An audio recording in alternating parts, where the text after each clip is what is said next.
జీవితంలో కొన్ని సార్లు మనకు జరగాలనేది జరిగినప్పుడు మనకు సూసైడ్ చేసుకోవాలి, బాధ అయితది, అవన్నీ నెగటివిటీ వస్తూనే ఉంటాయి. కానీ మీరు చేయాల్సింది ఒకటే. మీరు ఇచ్చిన డబ్బులు తిరిగి ఇవ్వకపోయినా మోసం చేసిన వాళ్ళు కావచ్చు, లేదా ఇంకా ఏమైనా మీకు సంబంధపట్టి మీకేదైనా విషయం చాలా ఇబ్బంది పెడుతూ ఉన్నప్పుడు మీరు కొన్ని సార్లు సూసైడ్ చేసుకోవాలి, నెగటివిటీ వస్తూనే ఉంటాయి. అలాంటప్పుడు మీరు చేయాల్సిన ఒకటే ఒకటి విషయం. జస్ట్ ఒక 3, 4 రోజులు బాధపడతది. నీ మనసు చాలా కష్టంగా ఉంటది. బతకాలన్నాక ఓపిక ఉండదు.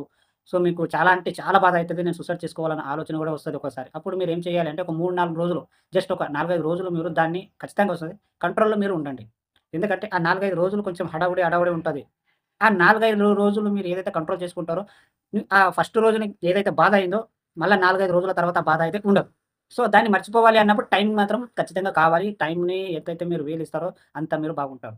డబ్బులు పోయిన తర్వాత డబ్బులు సంపాదించొచ్చు. మోసం చేసిన వాళ్ళ గురించి గూడంగా మోసపోయావా? సరే మళ్ళొకసారి నమ్మకు. కానీ ఏదైతే మనకు మనసనేది ఉంటది చూడు, దాన్నే మనం కంట్రోల్‌లో పెట్టుకోలేకపోతారు చాలామంది. దాన్ని కంట్రోల్‌లో పెట్టుకున్నామనుకో, ఏం జరిగినా మన మంచికే అని ఉన్నామనుకో, చాలా సింపుల్‌గా చాలా సంవత్సరాలు, చాలా రోజులు గూడా బతుకోవచ్చు. చాలా సంతోషంగా ఉండొచ్చు.